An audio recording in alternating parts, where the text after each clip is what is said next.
বাহ, এখানে কেমন নিশ্চিন্ত হয়ে বসে আছে। আপনি কি জানেন ওদিকে কি হয়েছে? কেন, কি হয়েছে? কি হয়েছে? রাজকুমারী খনা সে আবার সকলের সামনে নিজেকে মহান প্রমাণ করতে সক্ষম হয়েছে। অর্থাৎ আচার্যদেবের প্রশ্নের এমন সহজ সমাধান সে করে দিয়েছে যা সিংহলের তাবর জ্ঞানী ব্যক্তিরাও পারেনি। সে কি, কিভাবে? ঠিক যেভাবে প্রতিবার সে আমাদের স্বপ্নকে চুরমার করে নিজে জয়লাভ করে, ঠিক সেভাবে। না, এ কখনো হতে পারে না। রাজকুমারী খনা হয়তো তার প্রতিভার প্রদর্শন করেছে, কিন্তু জয়লাভ আমি তাকে আর কখনো করতে দেব না, কখনো না। মাসুমা, এ কথা আপনি আগেও বহুবার বলেছেন, কিন্তু আমাদের পরাজয় এড়াতে পেরেছেন কি? ত্রিজটা, তুমি কি আমাকে সন্দেহ করছো? সন্দেহের প্রশ্ন নয়, বারবার পরাজয়ের গ্লানি সহ্য করতে করতে আমি... কিসের পরাজয় ত্রিজটা? একবারও ভেবে দেখেছ কি উপতিষ্য, ঐশিকা, খনা এরা কখনো কি স্বস্তিতে থাকতে পেরেছে? এটা কি আমাদের জয় নয়? ও, আপনি তাহলে এটুকুতেই সন্তুষ্ট? কখনো না। তুমি দেখে নিও ত্রিজটা, খুব শীঘ্রই ওদের এই জয়ের মধুর স্বাদ তিক্ততায় পরিণত হবে। আপনার কি আর কোনো পরিকল্পনা আছে? অবশ্যই। রাজকুমারী খনাকে আর নতুন করে সাফল্যের স্বাদ আমি পেতে দেব না। যতটুকু পেয়েছে ততটুকুতেই সন্তুষ্ট থাকবে। কিন্তু মাসুমা, ওরা যদি নতুন করে কোনো পরিকল্পনা করে, আমরা সেটা জানতে পারবো কি করে? তার জন্য তো ঘরবন্দি হয়ে থাকলে চলবে না ত্রিজটা। দেখতে হবে ওদের কোনো পরিকল্পনা যেন আমাদের অগোচরে না ঘটে।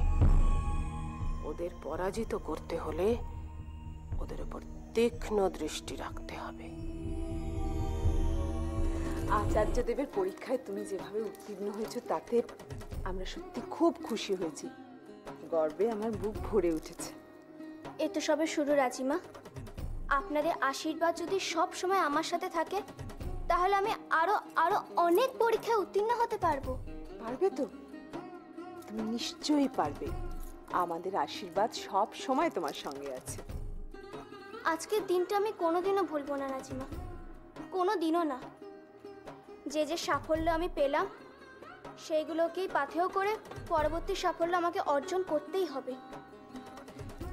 কি জানো খনা, আমাদের সকলের আগে ধারণা ছিল যে পুরুষরাই জ্ঞানীগুণী হওয়ার যোগ্য, সব বিষয় তাদের অগ্রাধিকার পাওয়া উচিত। আজকে সেই ধারণা তুমি মুছে দিয়েছো। আচ্ছা রাজিমা, নারীরা যে জ্ঞানার্জন থেকে বঞ্চিত থাকবে এটা তো পুরুষদেরই প্রচলিত প্রথা। আর শেষ পর্যন্ত কি আমি এই প্রথা ভাঙতে পারবো? পারবে খনা, পারবে। তুমি তো পারবে। আর আজ আমি এই মুহূর্তে একটা প্রথা ভাঙবো, এক্ষুনি। কি প্রথা?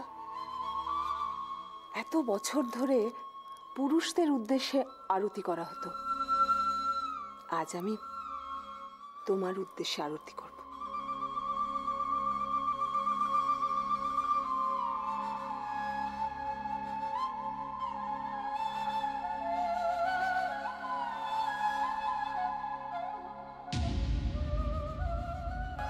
আজ তুমি আচার্যদেবের প্রশ্নের মীমাংসা করে সবাইকে হতবাক করে দিয়েছো খনা। আমি খুব খুশি হয়েছি, খুব খুশি। কিন্তু তোমাকে পরাস্ত করতে পেরে যে আমি বেশি খুশি হয়েছি ভাই কাকা। পরাজয়ের স্বাদ কেমন তা একটু বোঝো। প্রতি বছর শিক্ষা গ্রহণে অনুমতি খুঁজেছি আমি, আর ব্যর্থ হয়েছি। তাই ব্যর্থতার জ্বালা আমার থেকে বেশি আর কে বুঝবে? কি ভাবছো খনা? ভাই কাকা, যুদ্ধে তোমায় পরাস্ত হতে দেখে আমি খুব আঘাত পেয়েছি মনে, খুব। আঘাত পেয়েছো? পাবো না, যাকে ছোট থেকে অসীবিদ্যায় জয়ী হতে দেখেছি, তার পরাজয় কখনো মানা যায়? বলো।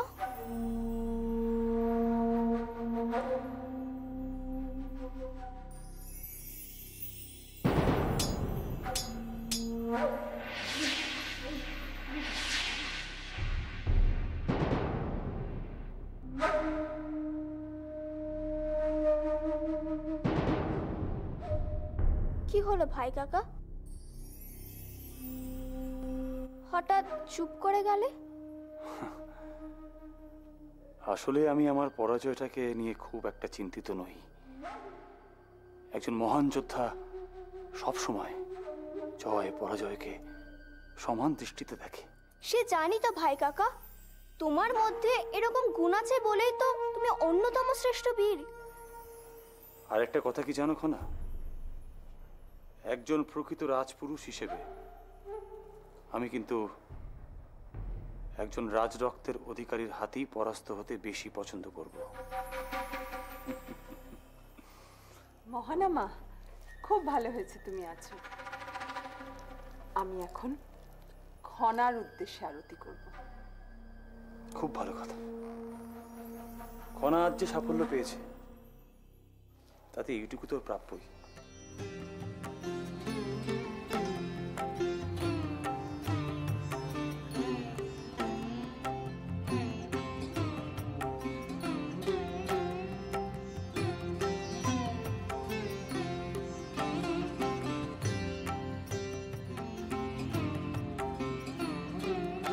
এবার তাহলে আজ দাদার কাছ থেকে ঠিক কি চাইবে খনা?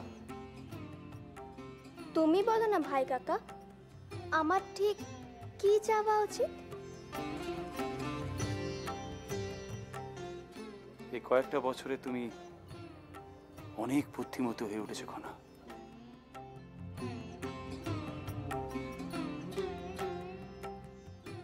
আমার ভাবনার থেকে অনেক অনেক বেশি। মঙ্গল হোক তোমার।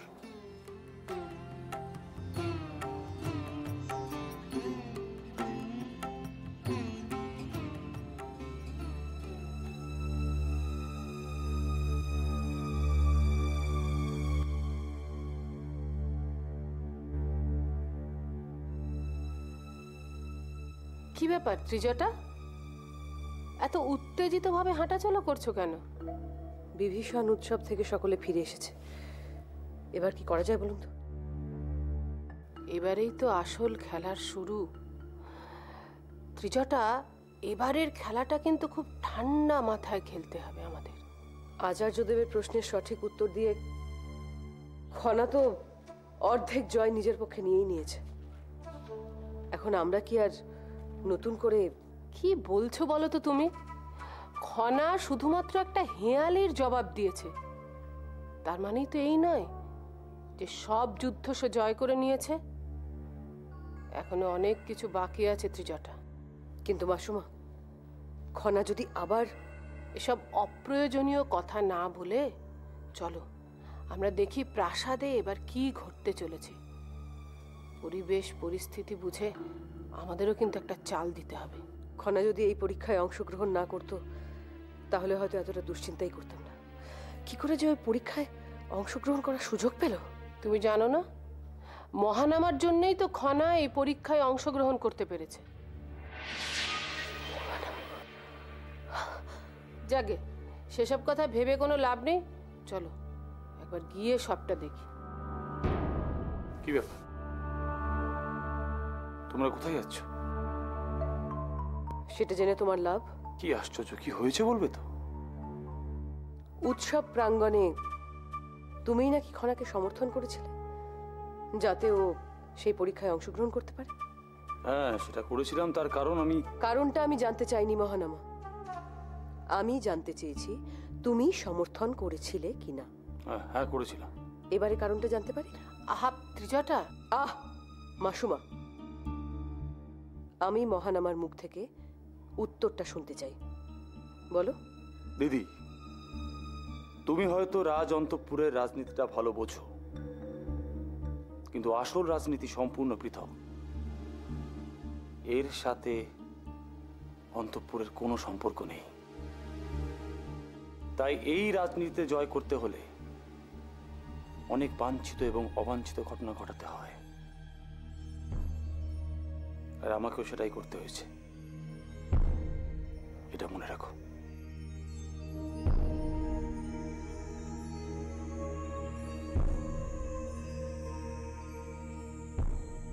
তোমার এই হঠকারী সিদ্ধান্ত আর কথাবার্তার জন্য তোমাকেই যে সব থেকে বেশি বিপদে পড়তে হয়, এটা তুমি আর কবে বুঝতে পারবে ত্রিজটা?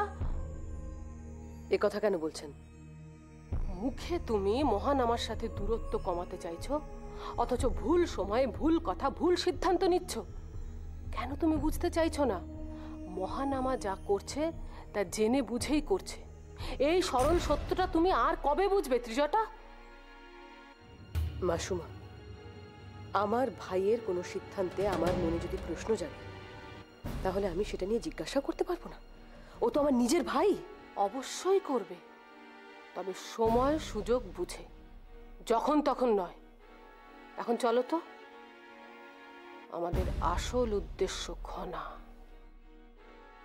চলো ত্রিজটা, এবার তার কাছে যাওয়া যাক। চলো।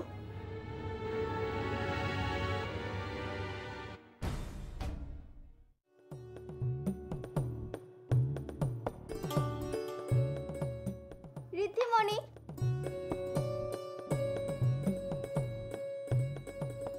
সত্যি খনা, তোমাকে আমি যত দেখছি ততই যেন অবাক হচ্ছি। তোমার বিবেচনা বোধ, বুদ্ধি সবই আশ্চর্যজনক। সেই জন্যই তো আমাদের সিংহলের ভাগ্যলক্ষ্মী। আচ্ছা খনা, একটা কথা আমি বলো তো, আজকে রাজার কাছে তুমি তোমার কোন ইচ্ছের কথা জানতে চাইবে? যখন সময় হবে সব কিছু ঠিক সময় জানতে পারবে। আসলেও এই বিষয়টা একটু গোপন রাখতে চাইছে। ঠিক আছে, ততক্ষণ না হয় অপেক্ষাই করব।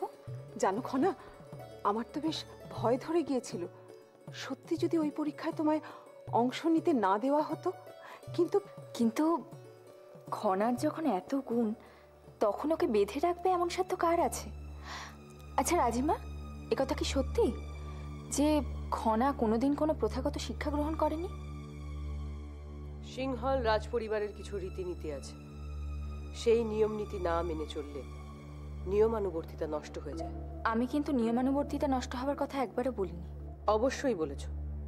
তুমি তোমার দেশের নিয়ম নীতি এখানে প্রবর্তন করার চেষ্টা করছো, সেটা কিন্তু ঠিক নয় সমৃদ্ধি, এটা মনে রেখো। ত্রিজটা, তুমি এইভাবে কেন বলছো? ও তো সে অর্থে কিছু বলেনি। কি অর্থে বলেছে তা আমি জানি। নারী শিক্ষার প্রচলন সিংহলের পক্ষে কতখানি ক্ষতিকারক সেটা বোঝার মতো বয়স বা বিবেচনা কোনোটাই ওর নেই। আসলে ত্রিজটা বোধ করি বলতে চাইছে যে খনার প্রথাগত শিক্ষার কথা বলে সমৃদ্ধি শৃঙ্খলের নিয়ম শৃঙ্খলাকে নষ্ট করতে চাইছে। কিন্তু মাসুমা, সিংহলের রীতিনীতির মধ্যে সব থেকে গুরুত্বপূর্ণ হলো অতিথি সেবা। তার ঋদ্ধিমণি কথাকে নিয়ে এভাবে বিদ্রূপ করাও কি সিংহলের রীতিবিরুদ্ধ নয়? খনা, আমি তোমাকে আগেও বলেছি, এখন আবার বলছি, বড়দের কথার মাঝখানে ছোটরা এভাবে কথা বলুক তা আমি অন্তত একেবারেই পছন্দ করি না। আমি আপনাদের সকলকে একটা ছোট্ট অনুরোধ করব। আজ বিভীষণ উৎসব, আজ খনার জন্মদিনও বটে, তাই আজ আর এই অশান্তি না করলে হয় না? তা তো ঠিকই, তাছাড়া মহানামা ফিরে এসেছে, সেই নিয়েও তো আমাদের আনন্দ করা উচিত। সেই কারণেই অশান্তি করা উচিত নয়, তাই না ত্রিজটা? সে কথা ওনার পক্ষে মনে না রাখাই স্বাভাবিক। না ত্রিজটা, তুমি আমাকে ভুল বুঝছো, তা কখনোই নয়। তবে সব দিক বিবেচনা করে আজ এই প্রাসাদে কোনো অশান্তি সৃষ্টি হোক তা আমি চাই না, আমি হতেও দেব না। খনামা, আজ তুমি যেভাবে আচার্যদেবের প্রশ্নের উত্তর দিয়েছো তাতে আমি সত্যিই অবাক। আমি তোমার উপর খুব প্রসন্ন হয়েছি, খুব প্রসন্ন। বাবা, তোমরা যদি সবাই এভাবেই আমার উপর ভরসা রাখো, দেখবে আমি সিংহলের স্বার্থে আরো অনেক কিছু করতে পারবো। কিন্তু একটা কথা মনে রেখো, আজ যদি তোমার ভাই কাকা না থাকতেন তুমি কিন্তু এই সুযোগই পেতে না। ক্ষমা করবেন মহারাজ, ছোটদের সুযোগ করে দেওয়াই তো বড়দের ধর্ম। কিন্তু যিনি সে সুযোগ করে দিয়েছেন তাকে গুরুত্ব দিতে গিয়ে খনার গুরুত্বকে খাটো করে দেখানো উচিত হবে না। বাহ, চমৎকার। ভিন প্রদেশের রাজকন্যার যে এতখানি ধৃষ্টতা, সেটা তো জানা ছিল না। ধৃষ্টতা কেন বলছেন?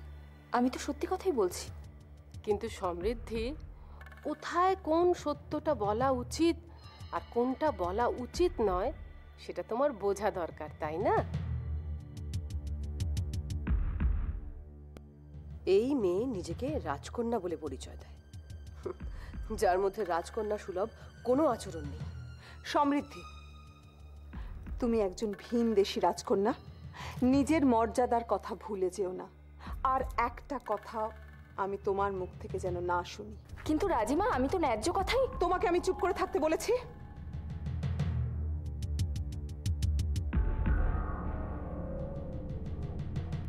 আবার যথারীতি বাগযুদ্ধ শুরু করলে তো? কিন্তু আমি যে এখনো বাবার কাছ থেকে জন্মদিনে কোনো উপহার চাইনি, সেটা কি কারো মনে আছে? ঠিকই তো, খনাকে এখনো কেন কোনো উপহার সামগ্রী দাওনি উপদেশ্য? ভোরবেলাতেই তো খনাকে তোমার উপহার তুলে দেওয়া উচিত ছিল। মাসুমা, আমার বাবা জানেন আমি কখন কি চাইতে পারি, কারণ আমার বাবা পৃথিবীর সব থেকে ভালো বাবা। আর আমি জন্মদিনে যা চাই বাবা আমাকে তাই দেয়। আসলে আমার খনামা আমার কাছে এমন কিছুই চায় না যা বাবা হিসাবে আমার পক্ষে দেওয়া অসম্ভব। এই কথাটা তুমি বোধ করি ঠিক বলছো না উপদেশ।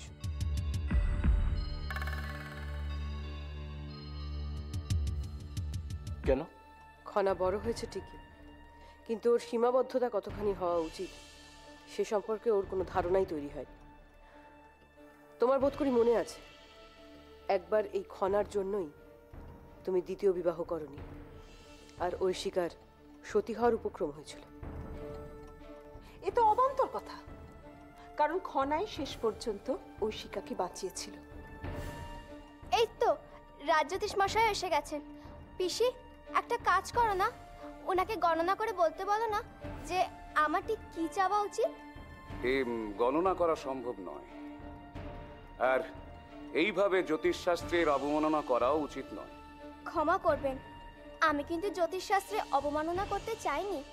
আমি শুধু এইটুকুই জানতে চেয়েছিলাম যে আজকের দিনটা আমার বাবার আর আমার ঠিক কেমন যাবে। এটা তো কোনো ঠিক কথা হলো না খনা। না, আসলে মাসুমা, আজ তো বিভীষণ উৎসব, তাই এই গণনা সম্পর্কে আমিও জানতে খুব আগ্রহী। না মানে আজকের দিনটা নিয়ে ঠিক। সে কি কথা রাজ্যধীশ মশাই, আমি তো ভেবেছিলাম আপনি প্রতিদিনই সেই দিনটাকে নিয়ে কিছু না কিছু গণনা করে থাকেন, কারণ আপনি তো বলেছিলেন যে জয়মের উপর বিশেষ দিনে কোনো আক্রমণ হতে পারে।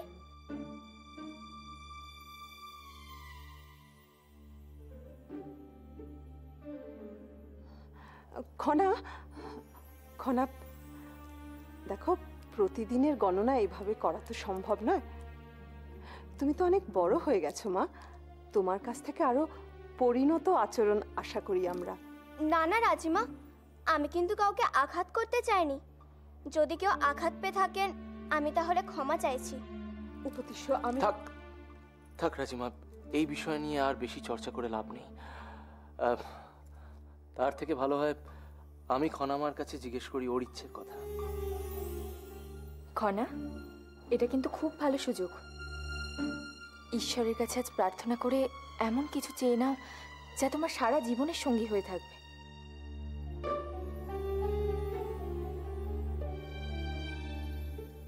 বাবা, এত বছর ধরে আমি শিক্ষার অধিকার অর্জনের জন্য অপেক্ষা করে এসেছি। আজ সেই অপেক্ষার বাঁধ ভেঙে গেছে। হয় এক্ষুনি সে অধিকার পাবো, নয়তো কখনোই নয়। বাবা, দয়া করে আমাকে অনুমতি দাও যাতে আচার্যদেবের আশ্রমে গিয়ে আমি শিক্ষা গ্রহণ করতে পারি।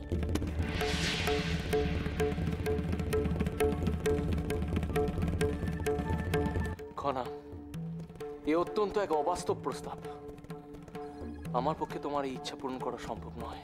আমার কোনো অধিকার নেই। আশ্চর্য, এ জাতীয় ইচ্ছে সকলের সামনে প্রকাশ করাই তো অন্যায়। কেন অন্যায়? কেন? সে উত্তর তোমাকে দিতে আমি বাধ্য নই। সব থেকে বড় কথা, এসব খনার মাথায় কে ঢোকাচ্ছে সেটা আগে জানা দরকার। এভাবে কথা বলা তো উচিত নয়। খনা খনা ইচ্ছা প্রকাশ করেছে মাত্র, সেই ইচ্ছা পালন করা হবে কি হবে না সে তো ভিন্ন বিষয়। কিছু মনে করবেন না, আমি বলতে বাধ্য হচ্ছি, আপনাদের আশকারাতেই কিন্তু খনার আজ এই অবস্থা।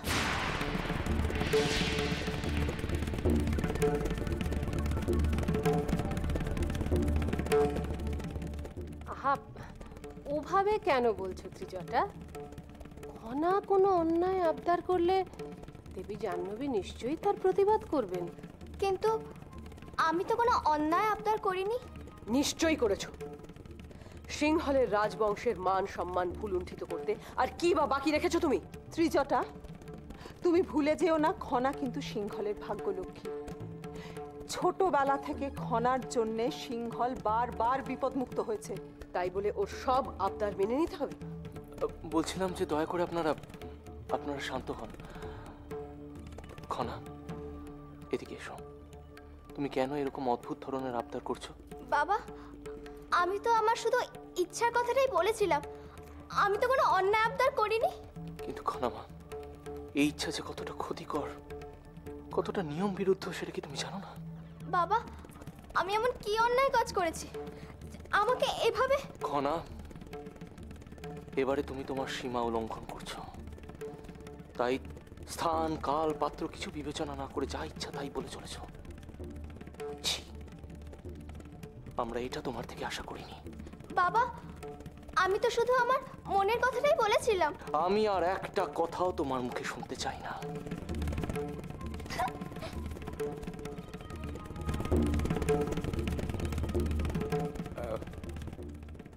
যা দেখতে পাচ্ছি তাতে এই সমস্ত বিষয়টাই এই রাজ পরিবারের অন্দরমহলের বিষয়।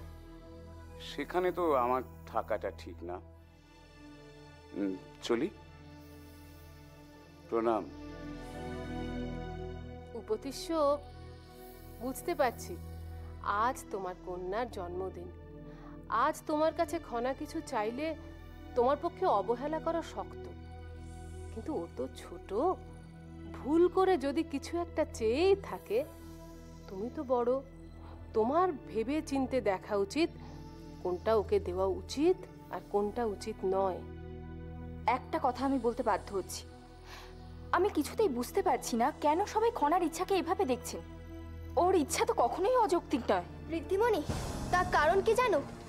জ্ঞান মানুষকে মুক্ত মনের হতে সাহায্য করে, আর এই প্রাসাদের সবাই নিকৃষ্ট মন নিয়ে থাকতে সম্ভবত বেশি পছন্দ করে।